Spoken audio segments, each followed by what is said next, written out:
Karibu katika episodi ya 3. Mara ya mwisho tuliishia hapa wakati baba yake Baraka amekuwa kuhani wa giza wa Nkunda. Je, unajua nini kilitokea baadaye? Nifuateni mimi, nitawaongoza chini ya maji. Hapa ndipo alipofungiwa mama yake Baraka. Nisamehe mwanangu, na pia msamehe baba yako. Nimekusamehe mama yangu. Mimi ndio mwenye mamlaka. Mfalume wangu, karibu sana. Sasa kabla sijaanza episodi ya 3, hebu kwanza like, kisha ni follow au subscribe, alafu niandikie kwenye komenti kuwa unaangalia simulizi hii ukiwa wapi na ni yapi maoni yako. Okay, tuanze. Wakati Malika, Mzee Kombo na Zari wakikimbia kuelekea mlimani, kijijini hali ilikuwa ni ya kifo. Mzee Juma, kuhani wa Nkunda, alinyanyua fimbo yake ya mifupa, na ghafla maji ya bahari yalianza kupanda na kuingia mitaani, akitengeneza madimbu ya giza yanayochemka. Cha usiku, shika, huyo kijana ni wangu. Mzee Juma alinguruma. Nafsi ya Nkunda inahitaji makazi, na damu ya mwanangu ndiyo nyumba bora zaidi. Cha usiku alitupa unga mwekundu kwenye yale maji, akipiga kelele za maapizo. Wewe si Juma. Juma alikuwa mvuvi mwenye upendo. Wewe ni kivuli cha usaliti. Nahodha Shika, akishikilia mkuki wake wa mfupa, alijirusha mbele kumshambulia Mzee Juma. Lakini Juma alitoweka kama moshi na kutokea nyuma ya Baraka, akimshika kichwa. Baraka alipiga kelele ya maumivu yaliyopitiliza, huku mishipa ile myeusi ikianza kufika shingoni mwake. Baraka, vumilia.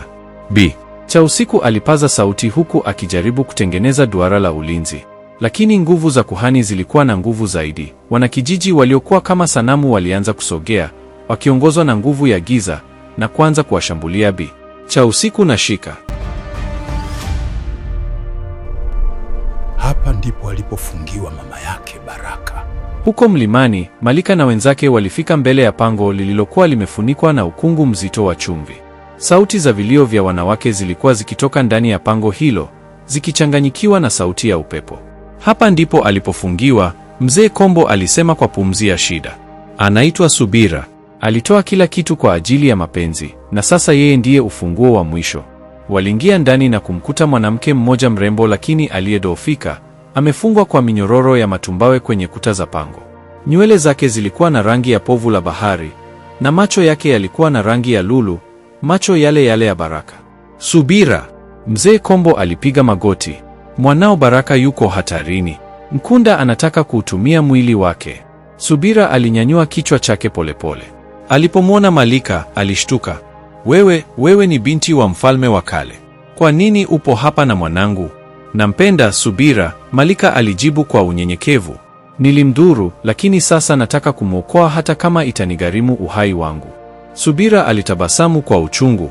Mapenzi ya nguva na binadamu daima yanaishia kwenye damu. Ili kutoa mbegu ya Nkunda, sihitaji kutoa machozi ya huzuni tu. Nahitaji machozi ya msamaha. Baraka lazima anisamehe kwa kumwacha, na mimi lazima nisamehe bahari kwa kuninyang'anya maisha yangu. Ghafla, pango lilitetemeka. Sauti ya Nkunda ilisikika ikivuma kutoka mlimani hadi kijijini. Mimi ndio mwenye mamlaka, na huu mwili ni mali yangu sasa. Muda umeisha. Mwili wa mlinzi sasa ni wangu. Kijijini, Baraka aliacha kupiga kelele. Macho yake yalibadilika na kuwa meusi yasiyo na sehemu nyeupe. Alisimama wima, na sauti iliyotoka mdomoni mwake haikuwa yake tena. Ilikuwa sauti ya Nkunda. Hatimaye nchi kavu ni yangu. Baraka, Nkunda alinguruma. Alinyanyua mkono wake, na wimbi kubwa la bahari lilianza kuja kwa kasi kuelekea kijijini, likiwa na nia ya kufuta kila kitu. Mzee Juma, kuhani, alipiga magoti mbele ya mwanawe.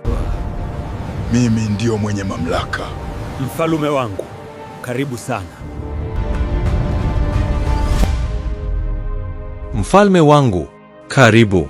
Lakini kule mlimani, Subira alijikata kiganja chake na kutoa tone la damu ya kinguva inayong'aa, akichanganya na chozi lake moja la lulu. Alimkabidhi Malika ile chupa ndogo ya nuru. Nenda, Malika. Kimbia. Mwaga hii kwenye kovu la Baraka.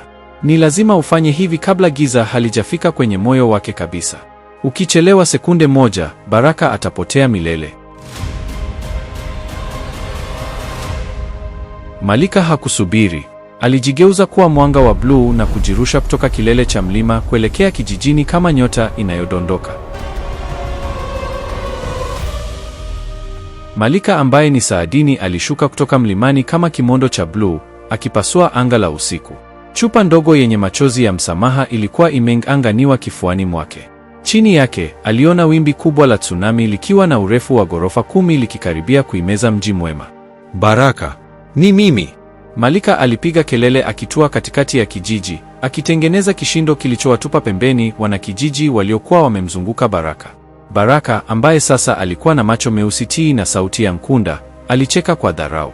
Alinyanyua mkono wake, na ghafla maji yale ya tsunami yalisimama ghafla ufukweni, akisubiri amri yake ya mwisho ya kuangamiza. Binti wa kifalme aliyepotea. Nkunda alinguruma kupitia kinywa cha Baraka. Dawa yako ni ndogo sana mbele ya hasira ya bahari iliyoonewa kwa karne nyingi. Mzee Juma, kuhani, alijirusha mbele kumzuia Malika, akitumia fimbo yake ya mifupa kutoa miale ya giza. Utafika kwa mwanangu. Yeye ni chombo cha mfalme sasa. Lakini nahodha Shika, akitumia nguvu zake za mwisho, alimrukia mzee Juma na kumkaba shingo. Nenda Malika. Mimi nitadili na mzee huyu. Malika alitumia kasi ya kinguva na kufika mbele ya Baraka. Alimkamata mkono ule wenye kovu jeusi. Baraka, Nkunda alijaribu kumnyonga Malika, lakini Malika hakujitetea. Badala yake, alimbusu Baraka paji la uso na kumwaga yale machozi ya msamaha moja kwa moja kwenye kovu la Baraka.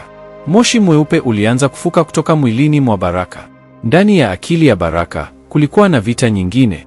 Baraka alijikuta kwenye chumba cheupe, mbele yake akiwa amesimama mama yake, Subira.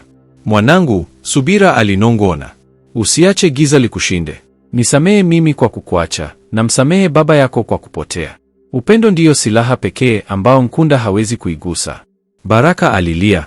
Aliona picha za utoto wake. Aliona jinsi Saladini alivyompenda licha ya kuwa kiumbe wa baharini. Nisamehe mwanangu, na pia msamehe baba yako. Nimekusamehe mama yangu. Alihisi kuta za giza zikipasuka. Nakusamehe mama, nimekusamehe. Kule nchi kavu, mwanga mkali ulilipuka kutoka kwa Baraka. Kivuli cheusi cha Nkunda kilitoka mwilini mwake kwa kishindo cha kutisha, kikirudi baharini huku kikilaani.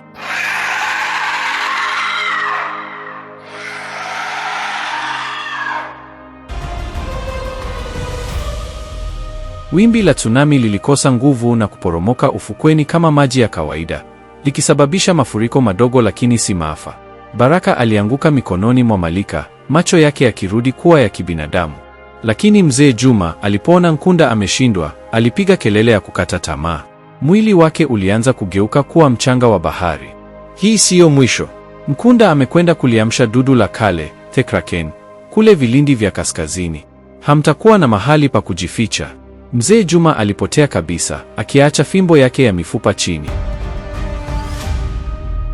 Kijiji kilikuwa kimepona, lakini kila mmoja alijua kuwa vita vimehama kutoka mji mwema na kuelekea sehemu nyingine. Siku 3 baadaye, kijiji kilianza kujengwa upya. Lakini Baraka na Malika walikuwa wamesimama ufukweni, wakitazama upande wa kaskazini ambapo mawingu meusi yalikuwa yanatanda. Inabidi tuwai mapema kabla Nkunda hajarudi kuangamiza kijiji. Ndiyo Baraka.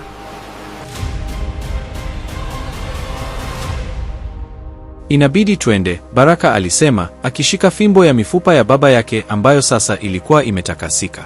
Kama Nkunda akiliamsha lile dudu, hakuna pwani itakayobaki salama. Mzee Kombo na Zari walikuja wakiwa na boti mpya, kubwa zaidi na yenye nakshi za kishujaa. Hatuwezi kuwaacha mwende peke yenu. Sisi ni walinzi wa pwani sasa. Subira, mama yake Baraka, alitokea majini akiwa na mkia wake wa kinguva, akinga. Nifuateni mimi. Nitawaongoza chini ya maji. Mwanangu, mimi nitawaongoza chini ya maji. Kuna marafiki wengi wa zamani wa ufalme wangu ambao wanamsubiri mkombozi. Malika alimshika Baraka mkono. Tutaenda popote, mradi tuko pamoja. Boti ilianza kuondoka, ikielekea kwenye visiwa vya siri vya kaskazini, Zanzibar na Lamu, ambapo siri nyingine za majini, mahuluti na miungu ya kale ya bahari zinawangoja. Safari ndiyo kwanza inaanza. Ni viumbe gani vya ajabu viko kule kaskazini ambavyo havijawahi kuonekana?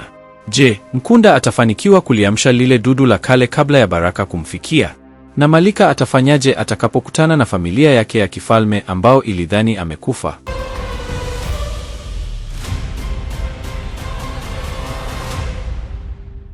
Mpaka kufikia hapa ndio mwisho wa episodi ya 3.